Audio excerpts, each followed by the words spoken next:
Гласот на Америка на македонски. Преку една деценија вашиот прозорец кон САД. А сега, директно од студиото во Вашингтон.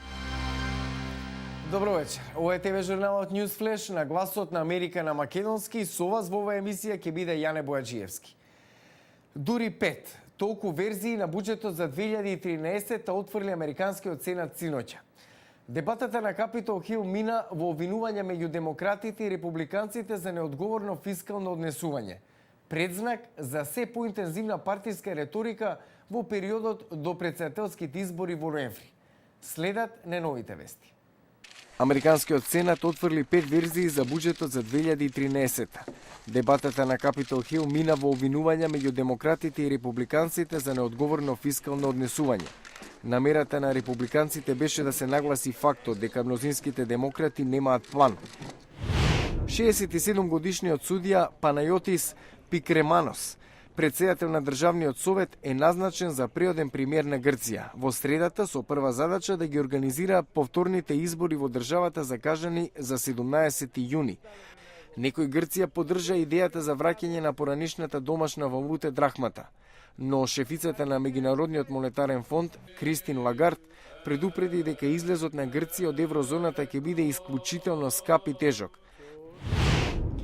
Легендата на го-го музиката Чак Браун почина на 75 годишна возраст од пневмонија. Тој остави печат на музиката од 70-тите, со комбинација од фанк, сол и јужноамериканска музика, што го доби своето име по тоа што може да оди цела ноќ. Оклахома Тандер поведе со 2-0 против Лос Анџелес Лейкерс во серијата најдобар од 7 надпревари во полуфиналето од западната конференција. Најдобар на мечот, вклучувајќи го и решавачкиот кош, во победата 77-75 беше Кевин Дурант со 22 постигнати поени. Во вториот синоќешен дуел, Бостон Селтикс извојуваа лесна победа во надпревар во кој целосно доминираа врз Филаделфија Сиксерс со резултат 107-91. Серијата е 2-1 за Селтикс. Денес ке играат Мајами Хит, Индијана Пейстерс и Лос Анџелес Клиперс, Сан Антонио Спурс. Кога веќе не е за проширување, како што најавија и представници на НАТО и аналитичари, што ќе биде на дневниот ред на самитот на Алијансата во Чикаго?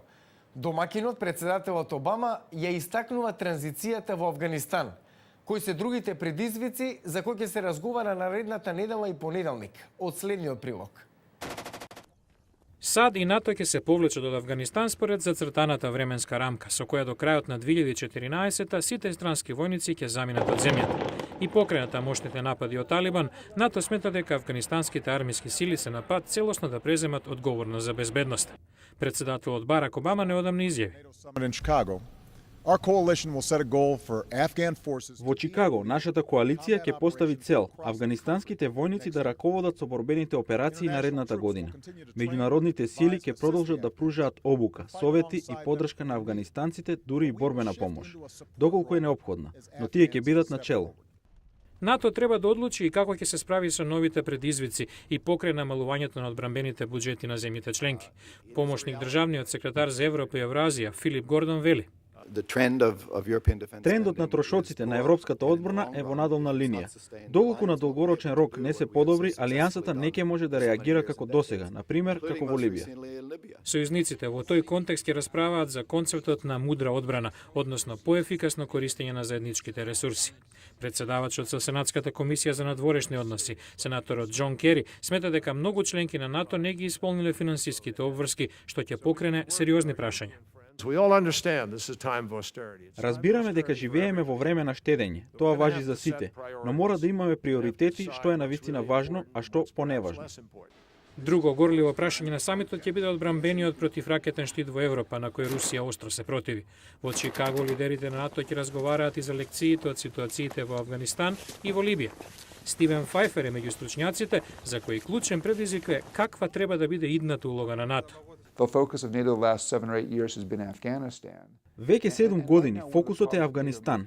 Проблемот сега е што кога би прашале која е целта на НАТО, различни членки би дале различни одговори. Самитот во Чикаго ќе биде првиот по 13 години што се одржува во САД. А во време кога течат подготовките за летните олимписки игри во Лондон, Првата дама на САД ја интензивира кампањата против детската дебелина и помагаат олимпијци, неколкукратни освојувачи на медали. Статистиката што ја наведува олимпиката Натали Кофлин, 11-кратна освојувачка на медали, дава страотна проекција на проблемот со дебелина меѓу децата. Едно на секој 5 деца ќе пати од диабетес 2. Стапката на срцеви заболувања расте. Голем проблем. Пливачката веќе долго време ја промовира здравата исхрана. Долги години работев на проекти во кои им укажував на децата како да се хранат поздраво и како да внимаваат на телото со вежбање. Натали се приклучи на кампањата Ајде да се движиме на првата дама Мишел Обама, чија цел е да ја сузбие прекумерната тежина кај децата во една генерација. Мишел Обама говори за користа од партнерството со Американскиот олимписки комитет. So this year, 1.7 million young people. Годинава 1,7 милиони млади луѓе ќе учествуваат во олимписките и параолимписки спортови во своите заедници. Многу од нив за прв пат ќе учествуваат во спортски активности. Американските комисии од 10 олимписки спортови, од пливање па се до хокеј на трева, промовираат програми за спортисти, почетници во заедниците ширум САД. Летова во Лондон, Мишел Обама ќе биде лицето на кампањата Ајде да се движиме и ќе ја предводи Американската олимписка делегација. Ќе бидам почестена да го правам тоа како прва дама, но и како долгогодишен љубител на олимпијадите. Олимписките игри во Лондон почнуваат на 27 јули. А утре во Newsflash расте бројот на луѓето кои трчаат без патики. Велат ги намалува болките и ризикот од повреди. Мислењата на стручњаците поделени. Не пропуштајте утрешната емисија. Утре во Newsflash, босоноги тркачи ги зајакнува стапалата, но кои се опасностите? Гледате во петок во Newsflash.